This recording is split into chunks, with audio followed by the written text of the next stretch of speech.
What's up, guys? It's Wayne from Satori Street, and today's video we're going to be covering the 8-foot rule. As you can see, we're actually training outside today, which is something that we often do, both in our instructional videos and for classes.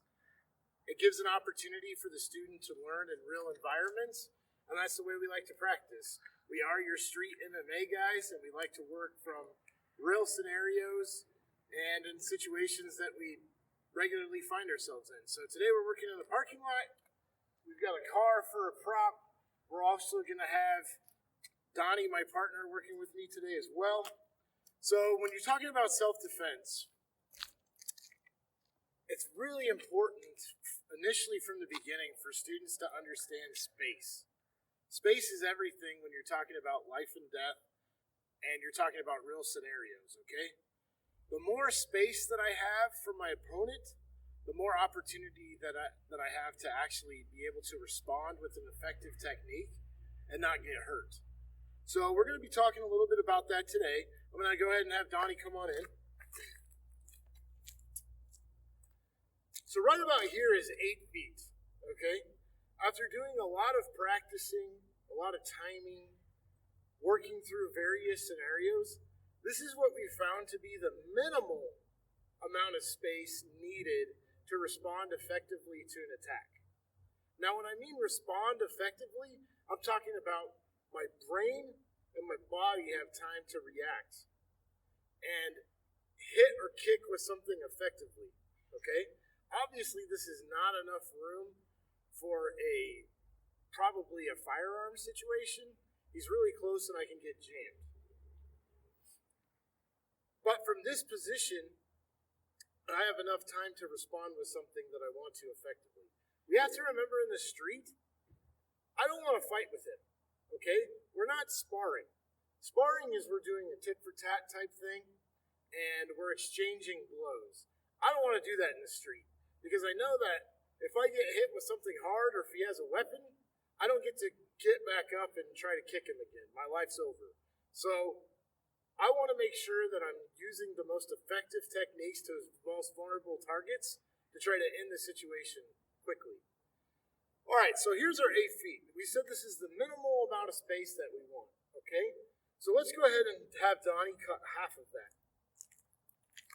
So right about there, a little bit more than maybe 4 feet, but pretty close. With the two of us, we've trained together and worked together so long that we'll actually be a little rough on each other so that we can try to best judge realistic timing and speed and distance, okay? So although we're being controlled, he's going to come at me at a speed that an attacker would. So from here, I want to go ahead and show you how quickly someone that has the intent to hurt you can come in. So I'm going to be ready here, and maybe the situation is I got out of my car, or maybe I'm going to my car. I put my groceries away, getting ready to go in my car. I'm here, and he blitzes me fast. As you can see, it's not a whole lot of time to do something offensively. I think I actually ate one in my head here. And the best that I can really do is get up in a defensive posture. Now, movie-style stuff will show that I'm completely ready, and as he's coming in, I throw this awesome punch, okay? But in reality, the faster that he comes in, the more I'm thinking, oh my God, I gotta protect myself. I don't want to get hurt, okay? Now, let's bring him in even a little bit closer. I don't see him at all. He blindsides me, and now he comes in. This is a crap position to be in. I don't want to be here, okay? Especially if there's something that I don't see. So let's give him a little bit more space.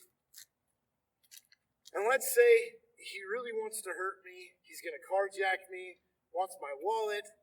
My family's inside. His intent is to put me down and maybe even kill me, okay? So I don't see what's hidden, and he comes straight in again.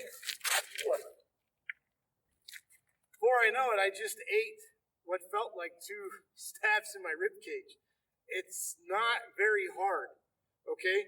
And even if I know it's coming, so back up a little bit, I'm just going to try to control that weapon. He comes in fast. I don't know how many of those I just ate, but it was probably 3, 4, or 5. Okay? And I can try to be fast and do some offensive movements too, but from this position, if he comes in, I'm trying to get the groin while I'm getting stabbed. It's hard, okay? Now, go ahead and put the knife away.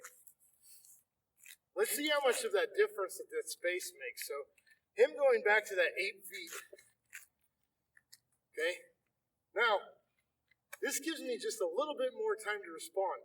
So if he comes in with that blitz, okay, I had time to actually make an offensive movement and throw my punch. Okay?